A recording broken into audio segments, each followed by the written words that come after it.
Hello' students, তোমালোক সকলোকে পুনৰবাৰ মোৰ ইউটিউব চেনেললৈ স্বাগতম জনাইছোঁ। আৰু আজি তোমালোকৰ সমাজ বিজ্ঞানৰ পলিটিৰ প্ৰথম অধ্যায় ভাৰতীয় গণতন্ত্ৰৰ ওপৰত কেইটামান MCQ লৈ আহিছোঁ। তেতিয়াহ'লে ব'লা পলম নকৰি প্ৰথম প্ৰশ্নটো আৰম্ভ কৰোঁ। প্ৰথম প্ৰশ্নটো হ'ল, ভাৰতবৰ্ষই কোন চনত স্বাধীনতা লাভ কৰিছে?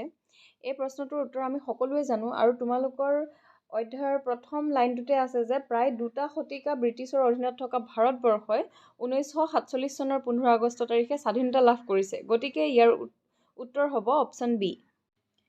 এতিয়া 2 নম্বৰ প্ৰশ্নটো হ'ল, তলৰ কোনটো দল 1945 চনত ইংলেণ্ডত অনুষ্ঠিত হোৱা সাধাৰণ নিৰ্বাচনত জয়ী হৈছিল? অপশ্যনসমূহ হ'ল শ্ৰমিক দল, ৰাজনৈতিক দল, কমিউনিষ্ট দল, কংগ্ৰেছ দল। ইয়াৰ শুদ্ধ উত্তৰটো হ'ব শ্ৰমিক দল। গতিকে এই শ্ৰমিক দল ক্ষমতালৈ অহাৰ পিছতে নতুন চৰকাৰে ভাৰতবৰ্ষক স্বাধীনতা দিয়াৰ সিদ্ধান্ত লৈছিল। এতিয়া 3 নম্বৰ প্ৰশ্নটো হ'ল, কোন চনত ব্ৰিটিছ চৰকাৰে কেবিনেট মিছনক ভাৰতলৈ পঠাইছিল? ইয়াৰ শুদ্ধ উত্তৰটো হ'ব 1946 চনৰ মাৰ্চ মাহত। আৰু ব্ৰিটিছ চৰকাৰে 1946 চনৰ মাৰ্চ মাহত ভাৰতৰ বাবে এখন সংবিধান ৰচনাৰ প্ৰয়োজনীয় পৰিৱেশ আৰু প্ৰস্তুতি চলাবৰ কাৰণে কেবিনেট মিছনক ভাৰতলৈ পঠাইছিল। এতিয়া প্ৰশ্ন হ'ল যে কেবিনেট মিছন কোন? গতিকে কেবিনেট মিছন হ'ল ইংলেণ্ডৰ 3জন কেবিনেট মন্ত্ৰীৰে গঠিত এটা গোট। 4 নম্বৰ কুৱেশ্যনটো হ'ল, কাৰ তৎপৰতাত ভাৰতবৰ্ষত সংবিধান সভা গঠন হৈছিল? শুদ্ধ উত্তৰটো হ'ব বি, কেবিনেট মিছনৰ তৎপৰতাত ভাৰতবৰ্ষত সংবিধান সভা গঠন হৈছিল।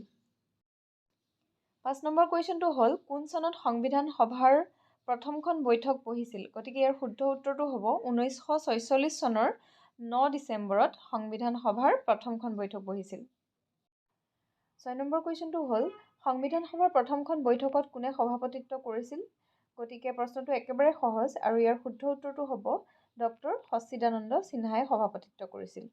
8 নম্বৰ কুৱেশ্যনটো হ'ল, কাক সংবিধান সভাৰ স্থায়ী সভাপতি হিচাপে নিৰ্বাচিত কৰা হৈছিল? ইয়াৰ শুদ্ধ উত্তৰটো হৈছে ডক্টৰ ৰাজেন্দ্ৰ প্ৰসাদ।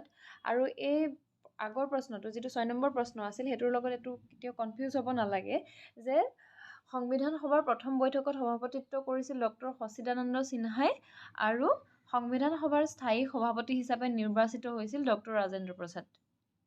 8 নম্বৰ প্ৰশ্নটো হ'ল, সংবিধান প্ৰস্তুত কৰা সম্পৰ্কত সংবিধান সভাৰ মুঠ কেইখন বৈঠক বহিছিল? ইয়াৰ শুদ্ধ উত্তৰ হৈছে অপশ্যন এ, 11খন। 9 নম্বৰ কুৱেশ্যনটো হ'ল, কোন চনত সংবিধান সভাই এখন খচৰা কমিটি বা ড্ৰাফটিং কমিটি গঠন কৰে? ইয়াৰ শুদ্ধ উত্তৰটো হ'ব 1947 চনৰ 29 আগষ্টত। আৰু সংবিধান সভাৰ এই খচৰা কমিটি বা ড্ৰাফটিং কমিটিখন প্ৰস্তুত কৰিবৰ কাৰণে বিভিন্ন ক্ষেত্ৰৰ 7জন বিশেষজ্ঞক দায়িত্ব দিয়া হৈছিল। এই 7জন বিশেষজ্ঞৰ ভিতৰত আছে ডক্টৰ B.R. আম্বেদকাৰ, তেওঁ হৈছে খচৰা কমিটিখনৰ অধ্যক্ষ। বাকীসকল হৈছে N. Gopalaswami Iyengar, আলাদি Krishnaswami Iyer, K.N. Munshi, Syed Mohammad ছাদুল্লাহ, N. Madhav Rao আৰু D.P. খৈতান। গতিকে তোমালোকে এই 7জন ব্যক্তিৰ বা খচৰা কমিটিৰ 7জন সদস্যৰ নাম মনত ৰখাটো অত্যন্ত প্ৰয়োজনীয়, কাৰণ ইয়াৰ পৰাও কুৱেশ্যন আহিব পাৰে তোমালোকৰ। ধৰি লোৱা এনেধৰণে আহিব পাৰে যে তলৰ কোনজন ব্যক্তি খচৰা কমিটিখনৰ সদস্য নহয়? গতিকে তোমালোকৰ যদি নামখিনি মনত থাকে তেতিয়াহ'লে প্ৰশ্ন কৰিবলৈ সহজ।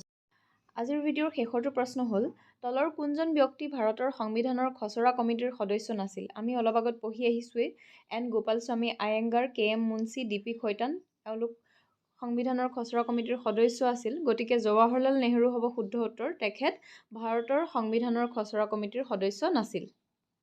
আজিৰ ভিডিঅ'টোত ইমানেই। এই পাঠটোৰ বাকী থকা প্ৰশ্ন উত্তৰখিনি নেক্সট ভিডিঅ'ত দিবলৈ চেষ্টা কৰিম। ধন্যবাদ।